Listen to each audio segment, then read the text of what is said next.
Bolje je imeti slamo v hiši kot v glavi. To so že vedeli naši predniki, ki so slamo pokrivali hiše. Današnji ljubitelji naravne gradnje pa se vse pogosteje odločajo za hiše s stenami iz prefabriciranih slamnatih bal. Slamnate hiše namreč ponujajo posebno bivalno ugodje. Iznajdba balirnega stroja v 19. stoletju je odprla novo poglavje v gradbeništvu. Takrat so v Severni Ameriki zgradili prve hiše iz slamnatih bal. Tudi v Sloveniji imamo že na desetine novih hiš iz tega materiala. Hiša z razgledom v Savinjski dolini je iz slame, ilovice in lesa. Bivanje v njej pa je po mnenju stanovalcev pravi balzam za dušo. Ko sprejmete odločitev, da boste gradili tovrstno hišo, ta odločitev je verjetno povezana tudi z vašim življenjskim slogom. Kakšne želje ste imeli ob tem, ko ste se odločili za gradnjo hiše? Ja, takšno naravo hiše v bistvu izbereš zelo intuitivno, namreč prijaznost človeku, prijaznost naravi je bilo glavno vodilo. In ko sva imela možnost pogledati različne tipe gradnje, ko sva prišla do tovrstnega primera, sva rekla, to je to. Zakaj ste se potem odločili ravno za slamnato hišo? Ja, v bistvu dolgo leta sva živela v mestu in narava nas je vedno vlekla. Torej, vedno smo delali izlete iz mesta na mesto in smo rekli, zakaj ne bi obratno naredili, da vsakič, ko pridemo domov, da smo že na izletu pravzaprav. In tako se tudi včasih počutimo tukaj. In sicer vodilo ali pa srčika vsega je, da se probamo vračati izvorni kodi. In sicer to so pač kot eno so materiali, slama, ilovica, les, drugo je pač naravno okolje, pa tudi tehnične rešitve v hiši smo poskusili čim bolj naravno, torej ogrevanje rešeno na peč, spodaj štedilnik na drva, ki pravzaprav ogreva celo hišo. Seveda tudi zbiramo deževnico, s katero se napajajo kotlički v straniščih pa za pranje. Potem kaj pa čistilna naprava? Čistilna naprava je rastlinska čistilna naprava.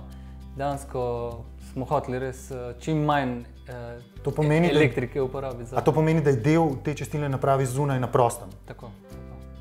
Dejansko to je bazen, ki je zasajen z rastlinami in one filtrirajo. In kako se to obnese? Ja, zaenkrat smo v bistvu nobenih težav. Mislim, kot vsak, vse je tehnično isto rešeno kot vsaka čistilna naprava, samo mogoče v nekaterih primerih mikroorganizmi razkrajajo, v tem primeru pač rastline zadnjo iztočno vodo pravzaprav prečistijo. Aha, se pravi, to je v zadnji fazi čiščenja, je v bistvu ta rastlinsko. Vse ostalo prej je pa kot kaj? Mehansko se čisti. Aha, mehansko. Vse dan. Stari rek pravi, vse poti vodijo v Rim. Zdi se, da v tej hiši vse poti hiše vodijo v ta osrednji dnevni prostor. Ja, res je. Ta je v bistvu združuje vse sobe. Možno je iz sobe staršev videti do sobe otrok in obratno. Je pa res, da ta prostor ima tako vrednost tudi zaradi razgleda. Razgled je tisto, kar nas je usmerjalo pri oblikovanju tega prostora. Predvsem mislim, da tudi arhitekt je zelo dobro zaznal najine želje in potrebe in je temu primerno prilagodil prostor. Pa tukaj v tem prostoru seveda je tisto srce hiše, rečemo, je ta peč. Peč nam da več kot samo toploto, je naš tak osrednji element in kot v bistvu eno zanimivost lahko povem, tale preklada na peči je v bistvu eno tako kot podsvetilo slivi, ki je tukaj stala, namreč iz tiste slive je nared ta del. Aha, tako da sliva živi naprej. Tako bi lahko rekel. Ko smo začeli snovati tole hišo, je bila izhodiščna situacija ena zelo lepa kompozicija že obstoječih objektov, torej majhna stara kmečka hiša, zelo lep skedenj, ki je seveda smo ga ohranili, in ena kašča majhna. In seveda se je postavilo vprašanje, kako umestiti zdaj nov objekt. Stara kmečka hiša je bila dotrajana, tudi premajhna je bila za potrebe naročnikov in smo se odločili, v bistvu, da nadomestimo to staro hišo za novo hišo. In del nove hiše sledi v bistvu popolnoma enako tlorisno poziciji stare hiše. Del nove hiše pa se je zarotiral zaradi tega, ker je tja, kamor je zarotiran, najlepši pogled, ki ga stara hiša ni izkoriščala, ne? Torej tega prelepega pogleda na hribe, in kadar je lepo vreme, se vidi vse do Kamniških planin. Iz povedanega lahko sklepam, da je stara hiša stala, kjer je zdaj kuhinja, in verjetno do tega dela nekje, predno se prelomi, ne? Tako. Se pravi, na tistem delu je bila stara hiša. In tudi oblikovno je zdaj ta del, ki je na mestu stare hiše, povzema nekatere elemente te obstoječe arhitekture. Tudi stara hiša je stala, torej tudi stara hiša je stala na kamniti bazi, imela je beli omet, manjša okna in pa lesene svisli. In tudi ta nov del hiše je kot nek spomin na to genetsko kodo obstoječega.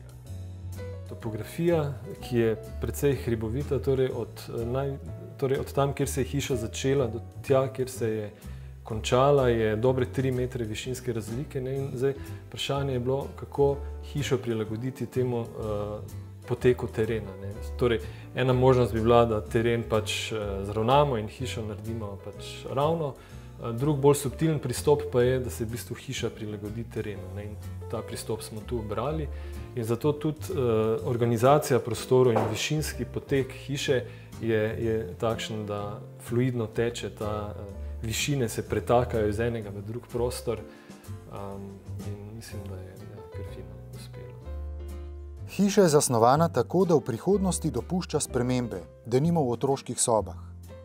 Torej, glede na to, da so še otroci mali, se nam je pač meni in naročnikom zdelo lepo, da je to en velik pretočen prostor, da sta obe sobi povezani.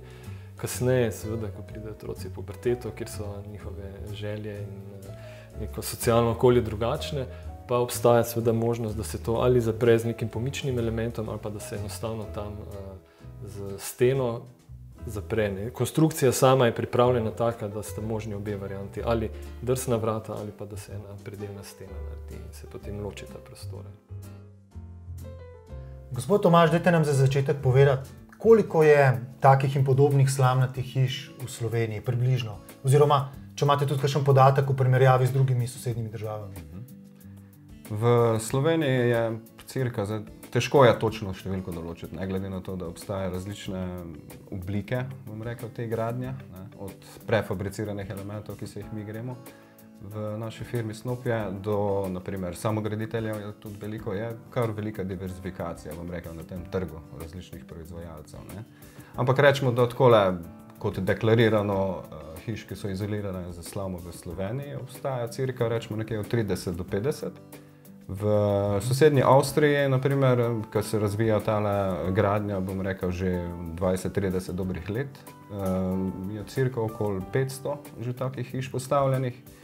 V sami Evropski uniji oziroma pač zahodni Evropi bi pa ta številka znala biti okoli 3 do 5 tisoč.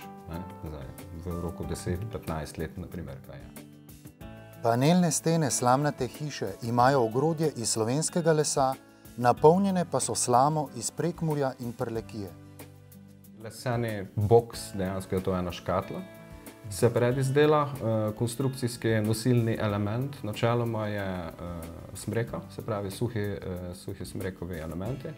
Spodaj pride napasnica, ki jo zdaj že 2 leti delamo iz hrostovine, spodaj in zgoraj pride kapa in vse skupaj pride kot en sendvič. Dejansko to je komprimirano skupaj, po posebnem postopku dejansko stisnjeno. In ovito v parapropustno folijo, da se v bistvu tokom logistike in pa same montaže zagotavlja, da do slame ne pride voda in da se ne namoči. Aha, to je samo za transport. To je samo za transport. Potem pa gre to stran, ja. Pač v cirka enem dnevu se naprimer ena etaža zmontira, če je vse pripravljeno. In ostane oblečena, bom rekel, v tole folijo, dokler ne pridemo z ometom. Žuželkam in mišim stene z gosto stisnjeno slamo in ilovnatim ometom niso vabljive za bivanje. Kako pa je s požarno varnostjo? Nima kisika, da bi gorelo.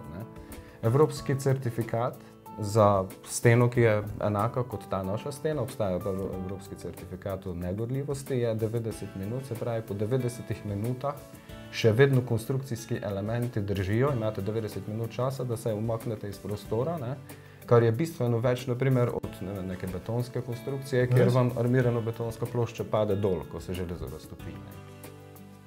Največ preglavic lahko slamnatim stenam povzroči zastajajoča vlaga. Zato mora biti objekt pravilno načrtovan in skonstruiran. Hiša je zelo mirna, hiša diši. In ko začnete nek oster vojn, veste, da nekaj ne štima in lahko hitro odkrijete, relativno hitro odkrijete, kje je problem. Kako je pa, ne vem, z določenimi slikami, kakšnimi mogoče malo večjimi, malo težjimi, ker težko verjamem, da bi to težo lahko neka ilovica držala. Kar se tiče same nosilnosti, male slike, kot ste sam že prej povedal, niso problem, zato ker 6 cm lahko daš relativno, rekel, nekje do 5 kg, brez problema. Drugače pa je fajn, že pri ko se tiče kuhnje, da se ve, kje bi kakšen nosilni element bil prišrofan. Poličke, kakšne omarce. In tam se posebej pripravi steno, se podeska, se da spodaj pač deske, ki so nosilne in se lahko kjerkoli šrofa, to je ena izmed variant. Lahko zdaj mi imamo pač na raster, določeni raster imamo nosilno konstrukcijo, to se ponavadi odznači, ki je ta konstrukcija, in se lahko v tisto konstrukcijo, to je druga varianta. Ali pa naprimer nadometno se da eno tako lepa, bom rekel, deska prek oziroma en tak element leseni, na katerega se spet lahko prešrofa. Se pravi, je več variant in ni nekih strašnih omejitev.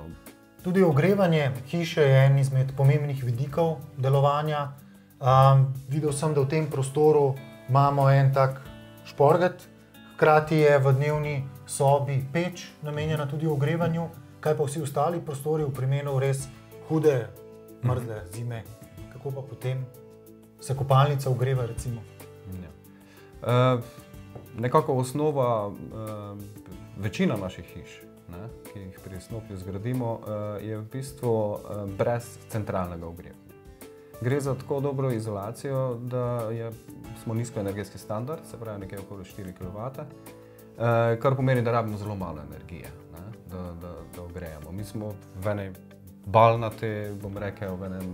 balnatem okviru, lepo na toplem, in ponavadi rabimo tu v tej hiši naprimer štedilnik, pol imamo tam eno peč zraven in pa 5 IR panelov. Se pravi, gre za električno ogrevanje, nizkonapetostno ogrevanje, to je do 50 voltov, ki dejansko zagotavlja en komfort dodatne, se lahko pač timerji naredijo pa vse. Je pa eno taki karbonski film, v bistvu, ki se vgradi noter v steno.